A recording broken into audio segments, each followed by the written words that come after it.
Right, here's where we start. The case against 81 suspects who were arrested in Krugersdorp last weekend resumes today in the Krugersdorp Magistrate's Court. The suspects were arrested following the gang rape of 8 women who were part of a production crew that was shooting a music video. They were working on site when the attack took place near a mine dump in Krugersdorp, west of Johannesburg. At this stage, none of the suspects have been linked to the rape. SABC News reporter Hasina Gori joins us now for a live update. Hasina, very good morning to you. Thank you for your time on the agenda this morning. So reports come in that none of these suspects have, of course, been linked to the rapes. Talk to us about the developments and what's happening where you are this morning.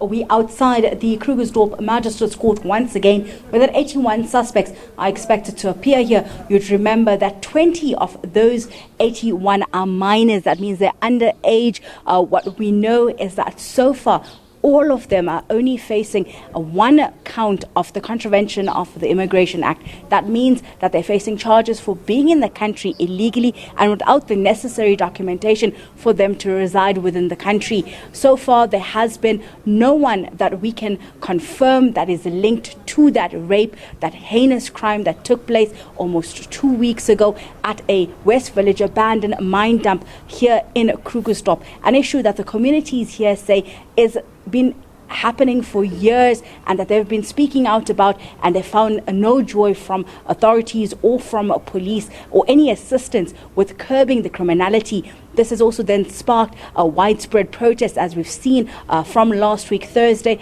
from Krugersdorp all the way to Krugersdorp, where communities have taken to the streets and taken law in their own hands to come and curb that illegal immigration issues, which they believe those people are responsible for some of the criminality and the violent crimes that are taking place in their communities. But today here at court, compared to the last 2 appearances here, we haven't seen that great number of political parties that usually descend on the court. However, Action SA, who has been here from the onset, are here this morning in representation. Usually there's also activists from various different gender-based communities, as well as just community members. It's quite early yet, and it's yet to see whether they will be here. But I want to bring in someone from Action SA, APR Councillor Themba. Thank you so much for speaking to us this morning. As Action SA, we've yet to see anyone being formally linked to the crime.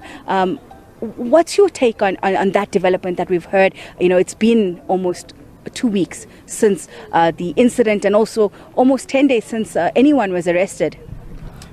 Yeah, I think the police are not taking this case very serious. This case is supposed to be the priority number 1 to the police, to make sure that each and everything is done quickly, so that we can have justice for those victims. Mm-hmm. Yes. The community here in Krugersdorp and the West Rand have been complaining around illegal mining.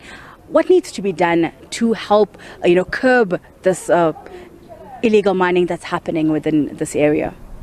No, I think what needs to be done is more visibility of police can assist. And the one thing which we tend to forget is that these guys are mining and selling it to somebody. We must also get who are they selling this thing to. Mm-hmm.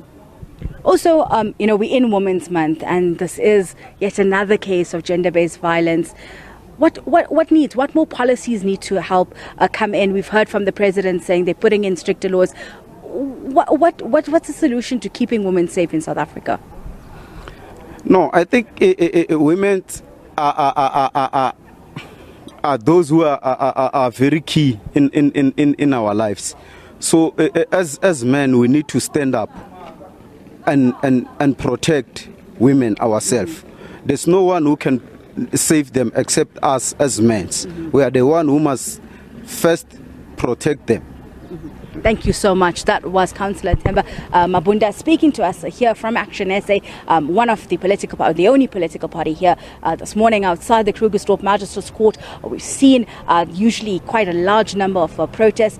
This incident, this really tragic incident, has sparked much conversation, much outrage, not just from the community that here, but widespread across the country. It is Women's Month as well, and the issue of gender-based violence comes under spotlight once again. We all know the statistics of how women are raped and how many are raped in this country. We've heard from the president saying that more policies will be brought in, stricter kind of sentencing for gender-based violence perpetrators, but yet to see what that will translate for currently, in this specific case, with no one linked to the crime at this stage. It's quite hard to have hope, I think, for the families as well as for the victims, that justice will be served. We know one of the issues that was police waiting on, or the state waiting on, was that the DNA was still needed to be processed. The police minister had promised there would be a speedy turnaround time with at least 7 days being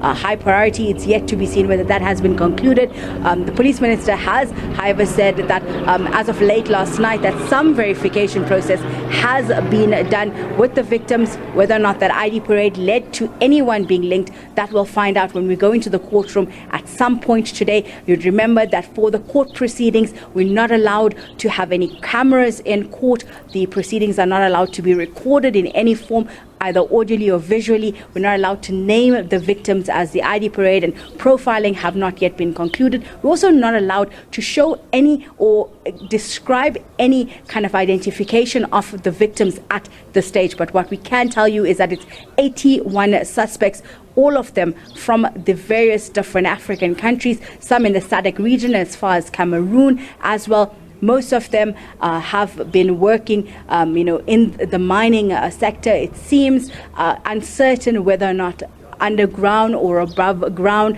At least 5 of them have faced previous convictions, with at least 2 of them having been deported before for not having the correct documentation, and at least 20 of them are underage minors, which means that they are tried in the child court, and in camera we are not allowed any access to that proceedings. So that's for now what we can tell you. We'll keep you up to date as the day continues and they do appear in court, what comes out from that. But for now, back to you in studio, Mkolisi. Hasina, as you are giving us this live report, I'm taken aback, especially to the conversation me and you had yesterday. It was on Women's Day, where we were, reflecting on the story that you have been covering for the past, 2 weeks now. Let's talk about some of the solutions that the community wants to see. I know you had a voice there that you just spoke to, but some of the solutions, because you have been, essentially with this community over the past 2 weeks, some of the solutions that they would like to see as far as gender-based violence is concerned, especially now that in Women's Month a greater focus is being put on such cases, as well as maybe also just detail for us some of the court proceedings and how they will be working out today. So from the community, what we've heard is similar kind of concerns, whether it's from Krugersdorp or in Kagiso, that they feel that the illegal mining in the area has been out of hand, and what is led to is alleged violent crimes that are being perpetuated by those that work underground and live in those areas. They feel that they're unsafe in any way, that they can't even go out of their homes, that they're terrorized. We've heard accounts from women that have described to us how they were raped, in broad daylight, some of them in their own homes, in their own vehicles, while they're trying to go around their day-to-day business. Their solution has been calling for visible policing. They've said that they feel that police in those areas are unable to have the necessary resources to actually keep them safe. Some of them believe that the police are in cohorts with those illegal miners. The provincial commissioner, when we spoke to him, did concede that the local police stations may not be fully equipped to deal with the issues of zamazamas, specifically with them understanding the trenches that they work in, as well as the heavy artillery that these gangs seem to have. So really calling for more policing, for more resources. They're saying that when they call police to come and assist them, that police do not have cars or vehicles available, or take quite a long time before they even appear and help them in any way. So that's kind of the solution. For today, however, we're uncertain what will happen. We know the last time it was postponed for the ID parade as well as for the DNA testing to be concluded. We'll find out today whether or not that has been done. We're sure to expect another postponement, and whether or not there'll be a bail process that will begin, we'll find out once we're in that courtroom later on today. Hasina Gori, thanks very much indeed for that update, and of course take care out there in the field. I'm sure we'll be touching base with you a bit later on in the program. That's our reporter there, Hasina Gori, touching base with us with that story that's currently unfolding.